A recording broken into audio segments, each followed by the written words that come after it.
first Assassin's Creed raised the bar with its run-anywhere, climb-anything core, but its rigid design kept it from classic status. 2 years smarter, Assassin's Creed 2 is the product of fan feedback. The danger is that you could end up with a game that's simply what the first one should have been. Does it go a step further to become one of the industry's greats?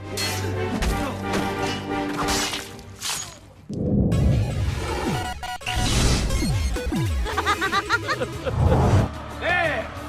Grab the boy! He's one of them! I'll kill you for what you've done! Provided no one spoiled it for you, the first Assassin's Creed had a story with a clever twist. Now that the secret is known, the story in Part 2 has to rely on substance instead of gimmicks. It's all rooted in late 15th century Italy, where a young, scrappy Ezio Auditore is forced to grow up fast when his father and brothers are murdered. He makes revenge his priority, and the chase is on to bring the Templars to justice. To kill Uberto Alberti.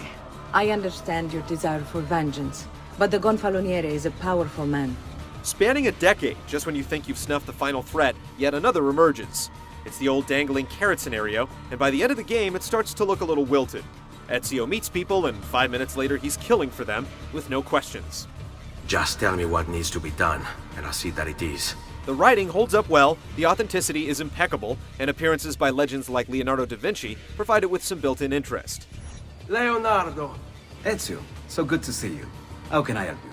Almost all of the game takes place inside the virtual world of the Animus, leaving the opportunity for a real dual story on the table. Do you want to stop? No! I need to go back. Right now.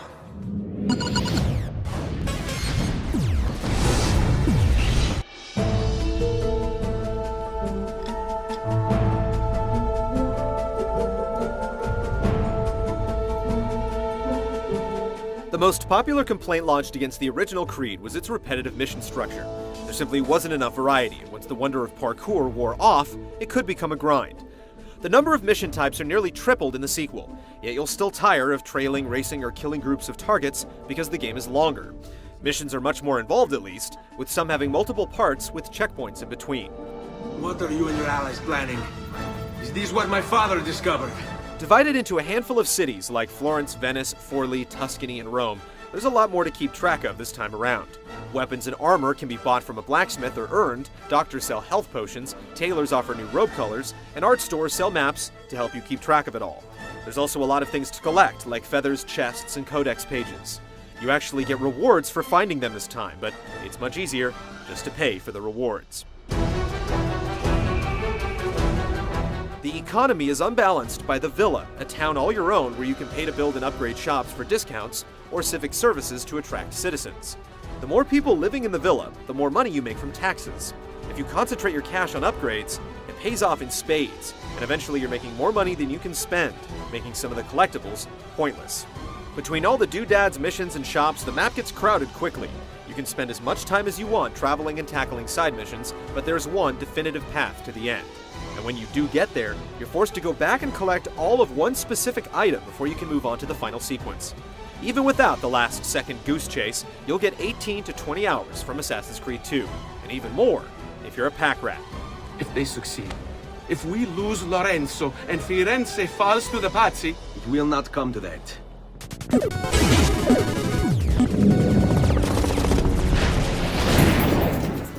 Better run, boy. Fast. Like the first game, gameplay is divided between navigation and combat. How Ezio runs, climbs, and jumps across the terrain has the same strengths and weaknesses it had before. Going from point A to point B as quickly as possible benefits from the automatic jumping and wall scaling, but when precise platforming is required, automation can cause problems. Combat has been expanded, though again the same problems arise. Enemies are more than happy to stand around and wait to be felled by counterkills, and those that don't simply require a dodge before slashing. You can disarm enemies and use their weapons against them, and enemies can return the favor. There's nothing worse than not being able to find your Uber sword after a skirmish. With a world this large, a horse isn't going to cut it. You can warp from one city to another, but you can't zap within a city. Instead, you have to select another town and then teleport right back to the point you want. I'm going to teach you how to survive. Come. The blend button made for some ridiculous scenarios in the first game, and this time, it's simply a matter of walking with crowds of people at the right speed. The throngs of people serve another purpose as well, since you can hire prostitutes or thieves to distract guards or fight on your side. Larger scale battles are definitely one of its distinctions. Shoot! Shoot the flying demon! You get new weapons this time, mostly thanks to Da Vinci's workshop. As you collect blueprints, he'll build you upgrades to your hidden blade that allow for dual assassinations or to discharge it like a gun.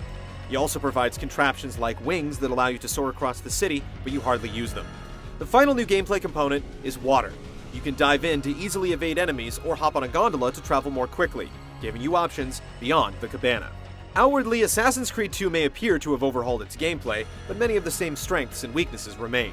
Poor AI hurts the combat, and the parkour is incredible until you're asked to be precise.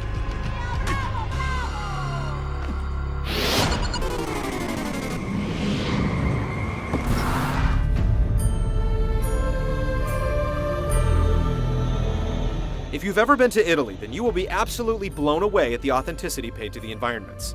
While not an inch-by-inch replication of each city, the major landmarks are recreated with startling accuracy. There are even historical entries to read if you're so inclined.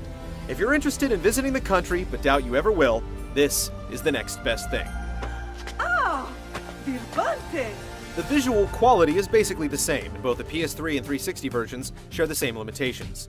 It can draw large, detailed environments, but things aren't as impressive up close, and details like shadows draw in. The animation is still silky smooth, and the new counter kills are sweet. But some character models look funky up close, and the frame rate will jitter.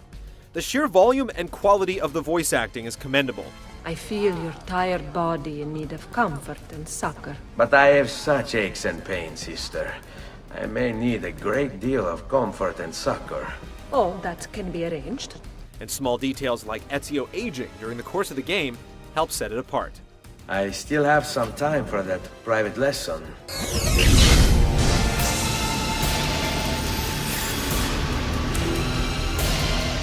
Assassin's Creed 2 has plenty of fixes and additions, but the story can drag, and the sense of awe that the parkour provided 2 years ago is muted. Yet new mission types, freedom from a linear quest, added depth, and a stronger historical bent fortify the overall experience. There's still no other game quite like it, and whether you dismiss the first game or absolutely loved it, this is one Creed worth taking. I'm not ready. We rarely are. Che la morte non sia crudele.